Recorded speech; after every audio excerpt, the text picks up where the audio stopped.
Olá, boa noite. Hoje eu não consegui estar ao vivo com vocês, infelizmente, mas para que a gente não perca o ritmo das nossas leituras e acabemos logo com números 30, em 36, né? Como a gente programou semana que vem e tudo mais, que eu pensei? Vou fazer a gravação do dia de hoje, que é 33, mas amanhã a gente volta online, tá bom? Então vamos iniciar fazendo nossa oração. Obrigada, Jesus, por estarmos aqui nesse momento. A todos que estão debaixo do som da minha voz, que a sua proteção e bênção seja derramada todos os dias de nossa vida. Todos, Senhor. Obrigada porque o Senhor nos colocou aqui unidos nesse momento, seja ao vivo, seja pelo link, que no caso hoje só eu estou ao vivo, mas que o Senhor está conosco em todos os momentos em que a gente clamar o seu nome, em todos os momentos em que a gente abrir a palavra sagrada para ler. É por isso que pedimos a sua autorização, por isso que pedimos para que o Espírito Santo nos revele aquilo que estamos entrando, adentrando nesse momento, que é a sua palavra.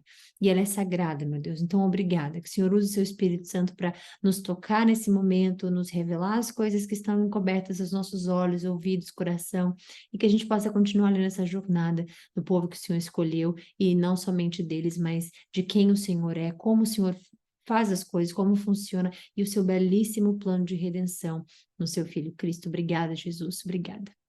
Então vamos lá. Essa live calma, que essa live está sendo entregue a ti, Sara. Ela é completamente sua e agradecemos. Nos livre das distrações também, amém. E é isso. Então consagramos ela a ti, Jesus, para a honra e a glória do seu nome. Vamos lá. Amém. Recapitulação da jornada de Israel. Tá aí, o capítulo de hoje é longo? Ele é longo, mas é uma recapitulação. Recapitulação. A gente não vai, quer dizer, a gente vai estar passando por algumas coisas, obviamente, que não foram escritas antes, mas é importante a gente recapitular o número 30, o livro inteiro de números, porque ele é um livro importante, como a gente já falou. Então vamos lá. Este é o percurso que os israelitas fizeram quando eles saíram do Egito. Esse é um momento importante, porque sabe aquela coisa da gente ter que aprender com a repetição muitas vezes? Ou a gente esquecer um nome, esquecer uma data específica, ou esquecer algo que é importante para a gente lembrar ou saber se a gente estiver aprendendo algo assim. Então, agora é o momento certo da gente recapitular desde que Moisés foi escolhido, recapitular desde que os israelitas saíram de Israel de fato. Então, agora a gente vai fazer isso. Se você tiver bloquinho de notas, ou se você só mesmo quiser prestar bastante atenção no que a gente vai ler agora, vai resumir de Êxodo até esse momento, onde Moisés entra, ok? Então, esse é um percurso que os israelitas fizeram quando saíram do Egito, organizados por suas divisões sob a liderança de Moisés e Arão. Por ordem do Senhor, vocês lembram que Moisés e Arão foram falar com Faraó, né, para libertar o povo e tudo mais. Por ordem do Senhor, Moisés guardou um registro escrito de seu progresso. E essas são as etapas da jornada, identificadas pelos lugares por onde passaram ao longo do caminho. Lindo, porque a gente tem acesso a esses registros por conta de Moisés e por conta de Deus ter dado essa ordem para Moisés escrever e guardar tudo isso. Então, isso foi guardado para que pudéssemos, obviamente, ter acesso a isso. Os israelitas partiram da cidade de Ramessés no 15º dia do primeiro mês, na manhã seguinte, à primeira celebração de Páscoa. Partiram triunfantemente, à vista de todos os egípcios. Vocês lembram? Isso é antes do mar. Veja, a gente está voltando lá no começo, ok? Enquanto isso, os egípcios sepultavam o filho mais velho de suas famílias que o Senhor havia ferido mortalmente na noite anterior. Naquela noite, o Senhor derrotou os deuses do Egito com grandes atos de julgamento. Ele não derrotou os deuses porque Deus, ele é isso, ele é aquilo, centralizado nele, ou que com grandes atos de julgamento. Se Deus fez isso por atos de julgamento, isso significa que ele julgou esses deuses, viu o que esses deuses faziam e por isso, por conta disso, obviamente, ele derrotou todos eles, porque eles levavam as pessoas a se afastar de Deus, levavam as pessoas a não conhecerem a Deus, levavam as pessoas a pecar, levavam as pessoas à idolatria. Então, Deus, ele é justo e ele julga as causas. Ele não simplesmente olha, bom, aquela pessoa não está com cabelo legal hoje, vou julgar e vou matar ela, acabou. Não é isso, né? Então a gente tem aqui o padrão todo desses deuses, o que eles fazem com os seres humanos. Até hoje temos idolatria acontecendo no nosso mundo, obviamente. Então a gente tem que entender que Deus os derrotou com atos de julgamento, não de superioridade. Ele podia, ele é Deus, ele faz o que ele quiser. Não de poder. Ele podia, ele faz o que ele quiser, ele é Deus Todo-Poderoso. Não com atos de vingança. Ele podia, ele é Deus, ele pode se vingar como ele quiser. E isso, então, com atos de julgamento, ok? Depois de partirem de Ramessés, os israelitas acamparam em Sucote. Saíram de Sucote e acamparam em Etã, à beira do deserto. Saíram de Etã e voltaram para Piairote, de frente a Baal-Zefon, e acamparam perto de Migdol. Saíram de Piairote, atravessaram o Mar Vermelho e chegaram ao deserto. Viajaram 3 dias pelo deserto de Etã e acamparam em Mara. Saíram de Mara e acamparam em Elim, onde havia 12 fontes de águas e 70 palmeiras. Saíram, isso aqui é importante, né? As 12 fontes de água e 70 palmeiras. Esses são os números lá atrás que a gente já lembra disso. Saíram de Elim e acamparam junto ao Mar Vermelho. Jacó, lembre sempre, Jacó, poço. Abraão, Jacó, Isaac, poço. Eles cavavam esses poços. Então, Moisés veio muito depois deles, né? Saíram de Elim e acamparam junto ao Mar Vermelho. Saíram do Mar Vermelho e acamparam no deserto de Sim. Saíram do deserto de Sim e acamparam em Dófica. Saíram de Dófica e acamparam em Alus. Saíram de Alus e acamparam em Redevé. A gente nem teve acesso a tantos desses nomes, Dófica e tudo mais, mas isso aqui é Moisés escrevendo a exata trajetória deles. E Deus deixou claro para a gente as trajetórias que eram importantes, a gente saber que um evento estava acontecendo específico. Eles andaram, gente, são 40 anos, né, andando, é muita coisa para Deus colocar na Bíblia Sagrada. Deus vai sempre focar no que é necessário para nosso aprendizado, para a nossa edificação. Então, Deus não vai falar toda hora isso aqui, mas isso aqui é importante demais. Então, aqui tem cada passo que eles deram desde o Egito, e a gente está sendo apresentado aqui agora. Então, um resumo muito grande, né, está sendo feito aqui, mas o que foi importante, como, por exemplo, o deserto do Sinai, todos os lugares em que eles pararam, que Deus tinha uma história para nos mostrar ali, foi escrito para nosso entendimento, para nossa leitura, ok? Mas muitos aqui você vai falar, mas eu não lembro desse nome Alúcio, eu não lembro desse nome Dófica.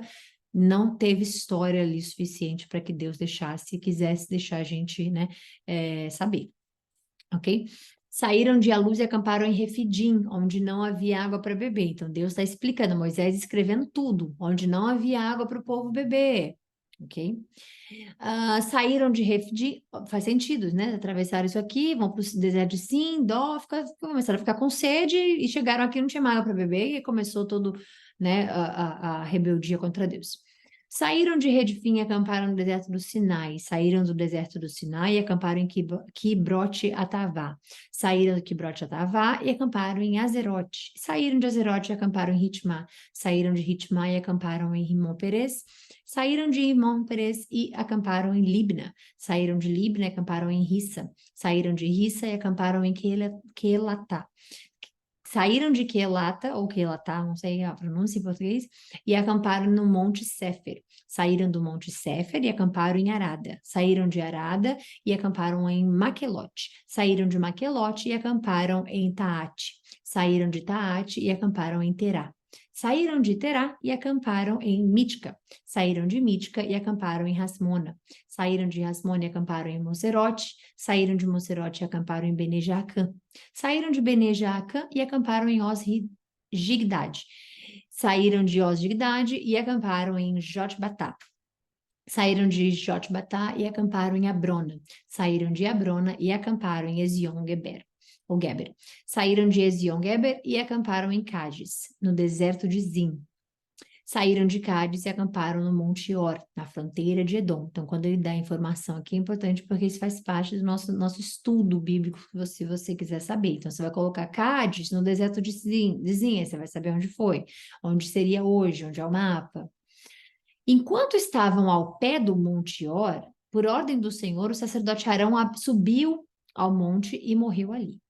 Isso aconteceu no primeiro dia do 5º mês, 40 anos depois que Israel saiu do Egito. Arão tinha 123 anos quando morreu no Monte Hor. O rei cananeu de Arad, que vivia no Neguebe, na terra de Canaã, soube que os israelitas se aproximaram de sua terra, e saíram do Monte Hor e acamparam em Zalmona. Saíram de Zalmona e acamparam em Punom. Saíram de Punom e acamparam em Obote. Saíram de Obote e acamparam em Ije-Abarim, na fronteira de Moabe. Saíram de Ije-Abarim e acamparam em Dibongade. Saíram de Dibongade e acamparam em Almon de Blataim. Saíram de Almon de Blataim e acamparam nos montes de Abarim, perto do monte Nebo. Saíram dos montes de Abarim e acamparam nas campinas de Moabe, junto ao rio Jordão, ao lado oposto de Jericó. Junto ao rio Jordão, acamparam desde Bet-Gesimote até Abel-Sitim, nas campinas de Moabe. Enquanto estavam acampados perto do rio Jordão, nas campinas de Moabe, do lado oposto de Jericó, o Senhor disse a Moisés: Dê as seguintes instruções ao povo de Israel. Quando atravessarem ao rio Jordão para entrar na terra de Canaã, expulsem todos os povos que virem ali. Destruam todas as imagens esculpidas ou fundidas e derrubem todos os santuários idólatras. Tomem posse da terra e estabeleçam-se nela, pois eu lhes dei a terra para ocuparem. O que isso aqui passa na cabeça de vocês quando você lê uma coisa assim? Pois eu lhes dei a terra para ocuparem. Passa na cabeça de vocês o fato de que, mas hoje outras pessoas vivem, mas hoje houve uma guerra para tomar a terra e hoje não pertence mais a Israel. Ou então, mas hoje pertence a Israel, mas se eu quiser lá tirar, eu vou tirar. Ou então, o que passa na cabeça de vocês? Uma reflexão. Quando Deus diz assim, pois eu lhes dei, e não importa o que os homens vão falar. Eu te dei, e não importa o que o seu melhor amigo vai dizer. Eu te abençoei, e não importa o que os invejosos vão te falar. Eu te dei, e não importa quantas pessoas tenham naquela terra. Pois eu te dei, e não importa o que disserem sobre você. Vocês conseguem ver que Deus faz pronunciamento não, como é a palavra? Eu queria saber essa palavra eu quero saber, porque eu tive que usar ela hoje e eu não consegui usar ela. Eu quero saber essa palavra específica em português, espera aí. Em português.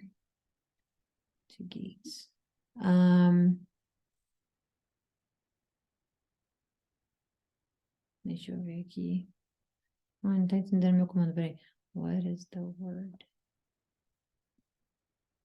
Statement. Peraí.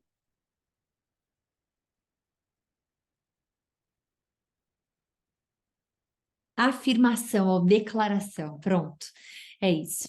O que passa na cabeça de vocês? O que vocês pensam quando vocês veem essa afirmação, essa declaração de Deus? Pois eu lhes dei a terra para ocupar. Ah, mas o governo X diz isso, mas os vizinhos falam aquilo. Esquece só a parte de Israel agora, vamos falar da sua vida. Deus te deu uma bênção, Deus te deu uma ordem, Deus te deu um propósito, Deus te deu uma vida, Deus te deu um parceiro, uma parceira, Deus te deu saúde, Deus te deu. O que vocês acham que Deus está colocando? Qual é a posição que Deus se coloca na sua vida quando tem a ver com quem você é, o que você vai conseguir na sua vida, qual o seu propósito, qual a sua história, qual o seu destino, quais os seus objetivos, quais os seus sonhos, suas vontades, o que passa na cabeça de vocês? Vocês conseguem ver que Deus está colocando aqui a hierarquia dele acima de todas as coisas? Porque se uma pessoa normal, um ser humano normal, que não entende a palavra de Deus, que não entende a soberanidade, que fala em português, não sei, de Deus, que não entendem como é o modo operandi de Deus. Se elas leem essa frase aqui, tomem posse da terra e estabeleçam-se nelas, porque eu lhes dei a terra para ocuparem, as pessoas falariam assim, que nada a ver, gente. Tem gente morando lá, tem gente sendo feliz lá, adorando os seus ídolos, fazendo o que eles quiserem da vida deles, cada um faz o que quiser, ninguém tem que dar satisfação para ninguém, ninguém precisa ficar adorando esse Deus, ninguém... que dele, esse Deus já chega falando, toma posse e se estabeleça porque eu que dei para vocês. Isso seria o pensamento de uma pessoa normal, que não conhece Deus, não obedece a Deus, não se entregou completamente a Deus para simplesmente dizer o que ele disser, eu vou fazer, acabou. Isso, quando a pessoa lê, né, principalmente em 2023, se lerem isso aqui hoje em dia, misericórdia. Mas isso aqui é o mais importante dessa frase, dessa declaração que ele acabou de dar. Amei saber que a declaração era isso. É o mais importante. Eu lhes dei a terra para o quê? Ocuparem. Vocês vão ocupar a terra. Eu lhes dei para ocuparem. Não lhes dei para descobrirem, para explorarem, para chegarem e demarcarem como eu dei para vocês ocuparem. Primeiro, não pertence a eles, pertence a Deus. Israel de Deus, povo de Deus, é de Deus, né? O espaço específico daquela terra sagrada é Deus. Ela é emprestada. Ele deu. Obviamente, está escrito que ele daria aos descendentes, mas pertence a Deus, né?